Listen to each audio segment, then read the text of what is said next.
not curators, but three museum professionals, directors, curators, just to give a little taste at the end of this session of what their museums have been doing in terms of addressing the colonial, and to open that for a discussion. Each presenter, each person will have, if you don't mind, you can just speak for openly for no more than a few minutes, yeah, to put out a question or a proposition that you have, and then after that we'll go into a conversation. So, Claudia, should I ask you to start? Okay, so we are going, most of you know that our museum is closed now for renovation, and in next year, in October, we will reopen our permanent galleries. And from the beginning, it was very clear that in these 14 galleries, we want to have one gallery focusing on colonialism. And together with my colleagues, I was working on the concept, and I can tell you it is very difficult to decide how to do this gallery. And I think I wrote 4 concepts before I satisfied my director, Steven Engelsmann, and our former chief curator, Barbara Plankensteiner, who said, okay, fine, now you can go this way. And the concept we decided to really make was that half of the gallery is dealing with the colonial past of our collections, and if they are contaminated with colonial mind and history. And to do this, we start with the question, has Austria something to do with colonialism? Because the majority of Austrians believe that they have nothing to do with this concept. Yeah, it's totally out of their experience. But for me, it was very important not only to talk about the past, but also about our colonial present. Because I agree with Wayne that our museums are still colonial places, and that when we are dealing with the colonial past, then it makes, for me, the most sense when we are discussing our own museum practice and how we can change it to decolonize the ethnographic museum, which is, well, we are on the way. We do it in, for example, I'm discussing with myself and together with Sally and Richard Price, collecting practice about amongst the Samaka in Suriname, where I did a collecting trip in 2005. And that was a really colonial project. Yeah? I found myself in a colonial situation of inequality, of power inequality, economic inequality, where the museum was the institution who benefit from this situation with a beautiful and nice collection. So I think we have to tell the hard truth even on our own work and not only about our ancestor in the museum.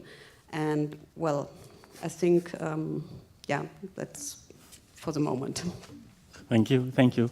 As Nick gave a long talk last night, I'll leave him for last and ask Bruno to okay, thank you.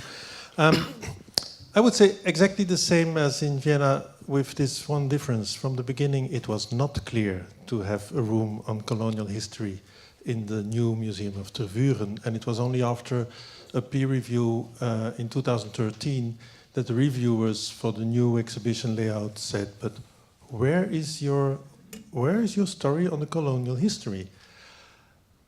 And the answer was, and it was an honest answer, we will tell this story all over. And we said, no, no, no, you should have a specific place for that. I was part of that peer review committee, and then just 1 year ago started working at the museum, and I now understand very well why there was no room for colonial history, because it is a very, very problematic room to make. Between us, we have lost engagement of our chief historian in the museum for this room, because what she made and what the comment was not compatible.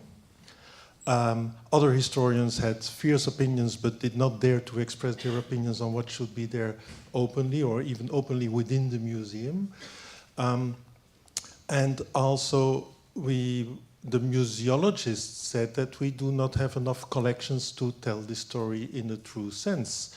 We did a lot of engagement with people from African communities, and their agenda was an agenda of telling a political story which was confronted with the lack of objects that we have. So they say, you should tell about this, but then we said, we don't have any archives, or so we cannot tell about this with our collection. So it is a very, very problematic issue, which we try to solve now.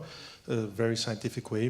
We make another peer review panel, and we invite some professors to help us in getting the things. And one of the professors said, well, it's a very simple thing, just stick to the facts. That was a historian professor. History. And I said, yeah, but what facts?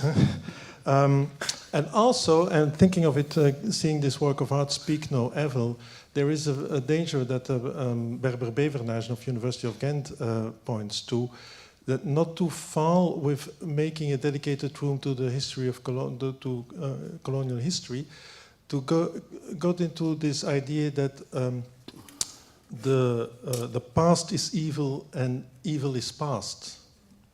That what has done, oh, we're sorry for that, it was a past, but luckily now it is not there anymore. So that's where enters the decolonization challenge. And I would like to use 1 minute just as a test. This is our draft of what we think that decolonization in the museum should be. And it's a test with all the academic speakers before that say what it should be. Here we go. Decolonization, we say, is a process in which not only facts about past and contemporary Africa are described and shown as part of a history or specific society, but also it is a process in which the construction of meaning and sense-giving is stripped of all its colonial mechanisms.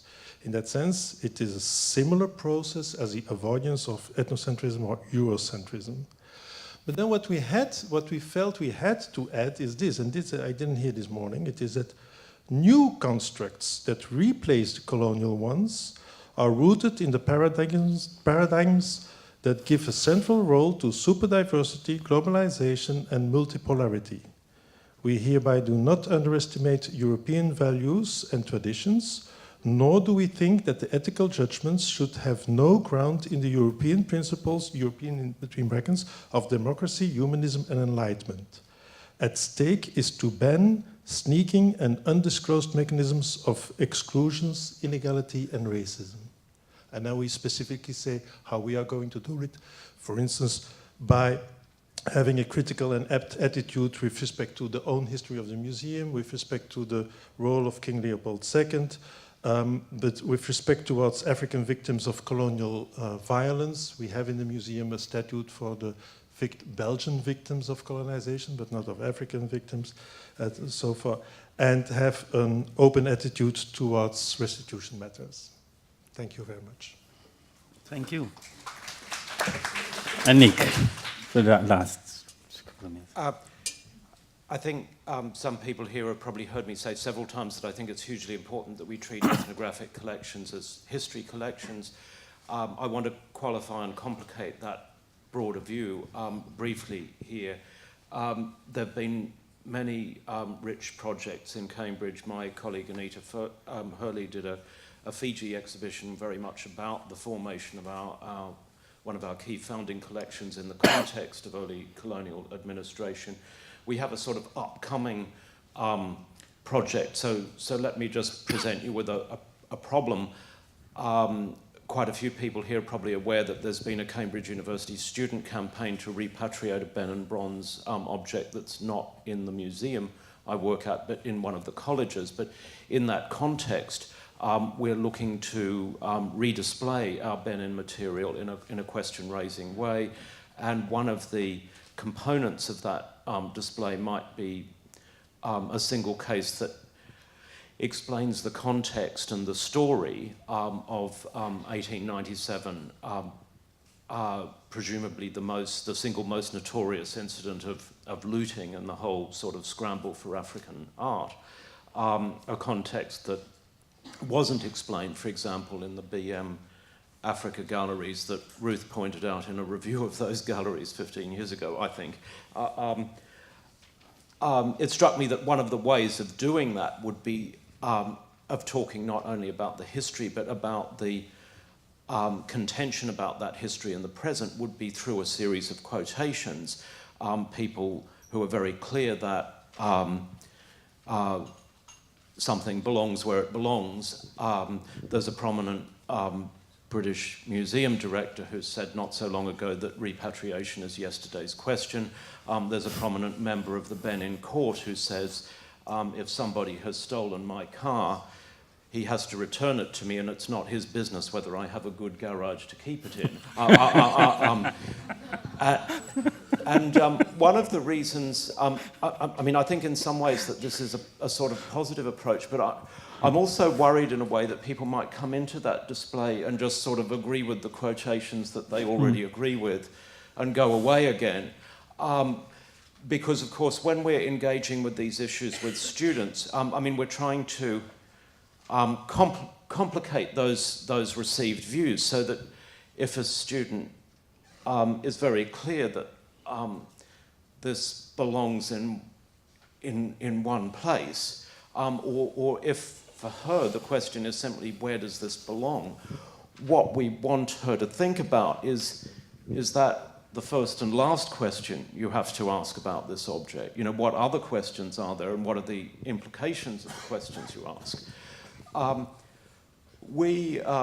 The Museum of Archaeology and Anthropology was the largest lender to Tate Britain's Artist and Empire exhibition, and I mean, not by ourselves, but we actually supplied sort of most of the cross-cultural material in that exhibition. And I think one of the things we really want to be thinking about more is not just what we do in our own spaces and contexts, but what we can do in partnership with other kinds of museums, and are there ways we can try and get them to accept our interventions in their spaces. We talk a lot about artists' interventions, but maybe there's scope for sort of cross-generic and cross-disciplinary curatorial interventions in, for example, the mainstream art museum. And so I've said, yes, we must. It's hugely important that we foreground colonial histories and the issues that they raise in the present. But I think it's also important to say not all the time.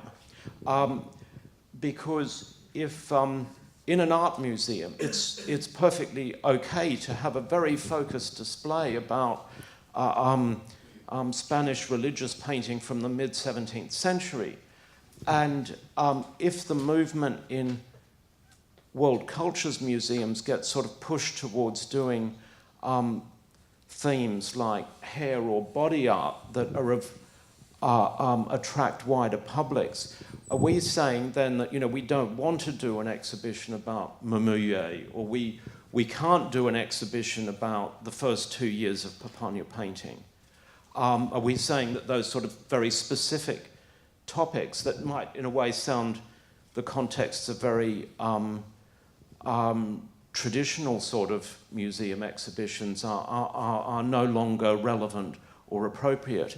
And I think it's a huge problem if we are saying that, because that's in a way saying, again, these places are too small and far away to warrant that sort of depth of serious representation and treatment.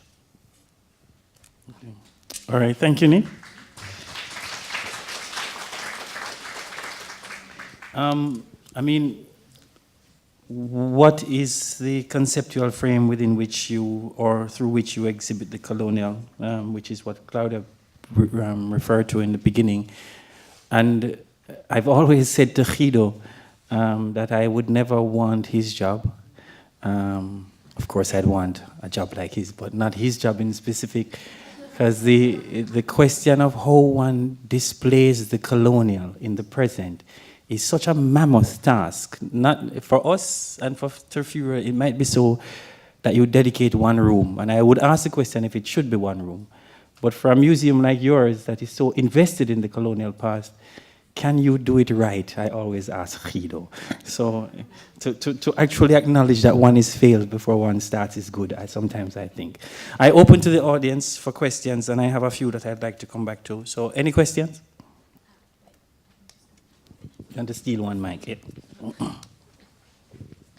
And please, there has to be... Oh, good. Thank you, Peter. Very quickly, I think we're all very interested what is going to happen in Tervuren, of course. It's such an enormous challenge. I was worried by what you added. You read out what decolonization, and then there was a kind of statement. It was very heavy. I couldn't handle it so quickly, but it sounded extremely reassuring to me. A kind of don't worry, something like that. And I think I agree with what the other said. You can only do some things there right. Well, probably you can never do it right, but you can only do it right if it's worrying. I mean, you should give a shock to people. You should worry people. And I was worried what I heard so quickly that it gives a kind of luckily feeling, and then you've lost. Then you're lost. If some people go out happily of that room, there's a problem, I think. But it went so quickly. So the question you're asking is the intention to ensure that people come out with a good feeling, you know, rather than a troubled, questioning feeling about the past and the present and whatever. What? Yeah. Yeah. No. I'm asking. So yes. Yeah. Bruno. Yeah. Go ahead.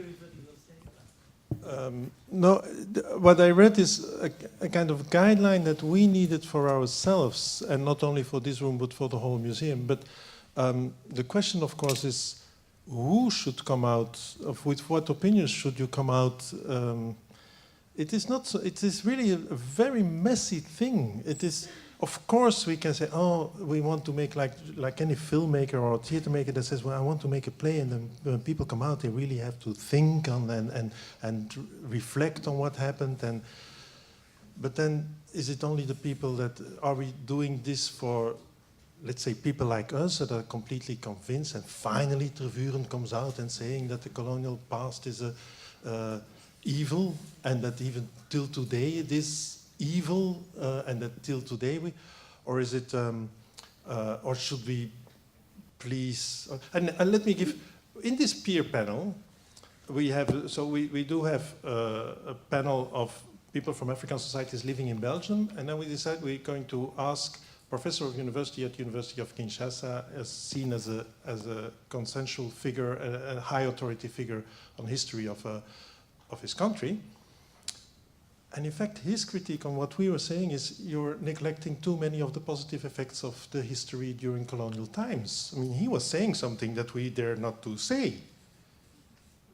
And he said, you're neglecting the fact that our country gained a lot in infrastructure during colonial times.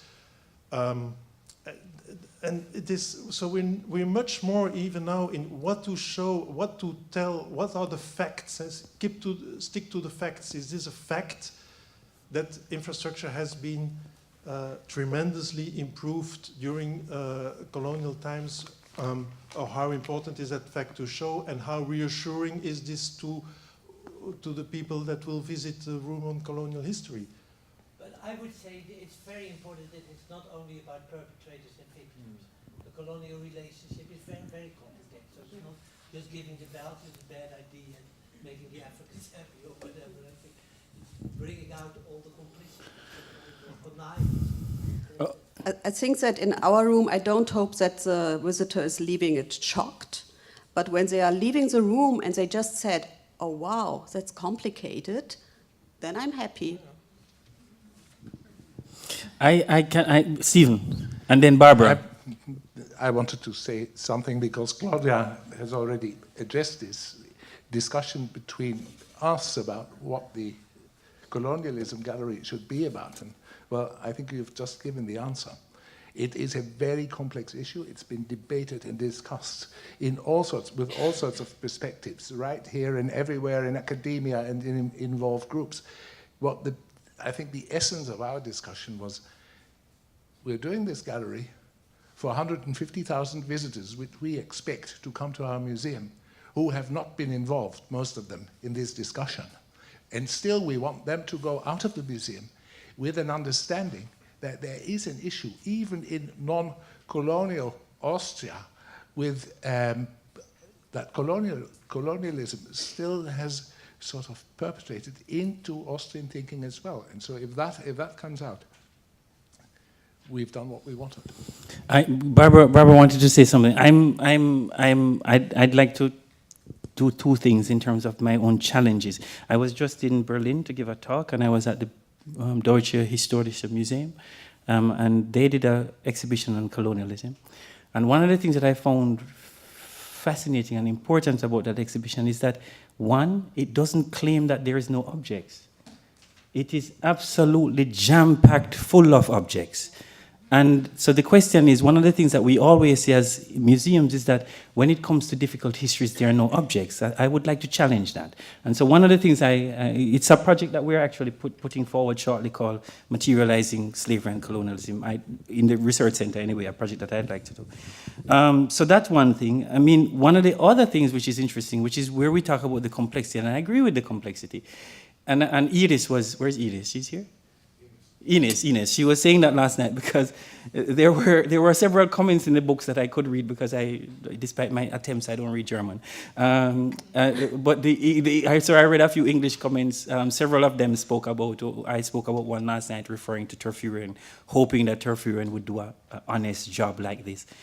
But what Ines mentioned, and actually what many people mentioned to me in this talk, is that so many of the visitors over and over and over and over in the visitor book said, what about the good things? How are we going to... So we understand that complexity, we understand the entanglement, but I still want to ask the question, what is it so that you're saying because it is so complex then the museum doesn't take a position and just show complexity? Because in my experience, complexity is not understood very easily by visitors. So what is your role in taking a position, and is that so? I'd like to go with this. And I'd like to also ask the question about, which I find fascinating, it's sometimes a kind of historian's conversation, about entanglements, which Nick always emphasize, is not always about things that you can, about facts. Entangled relationships are also something about those emotional messinesses of what happens as well. And so this appeal to facts, I wonder, is there something of the fact that you're going to tell? Or is it so that there is also a imaginative, emotional, complicit, all of those things that also is a part of this story than facts? And I don't know if there's an answer to that. Two more questions and we go for lunch. Yeah, now a lot of what I wanted to say has been said already, but I think it's not so much about the facts, but it's how you read the facts and raise questions. And what we try to do in Vienna is to attach the idea of colonialism to objects in our collections and to the collection and ask different questions about them and look at these objects from a different point of view. And I think our museums are full. It's an archive to speak about these themes, and I'm sure Tervuren it's the same. So it depends just on which perspective you look at your objects. They are not just ethnographic objects, they're historic objects, and they can be objects of colonialism as well.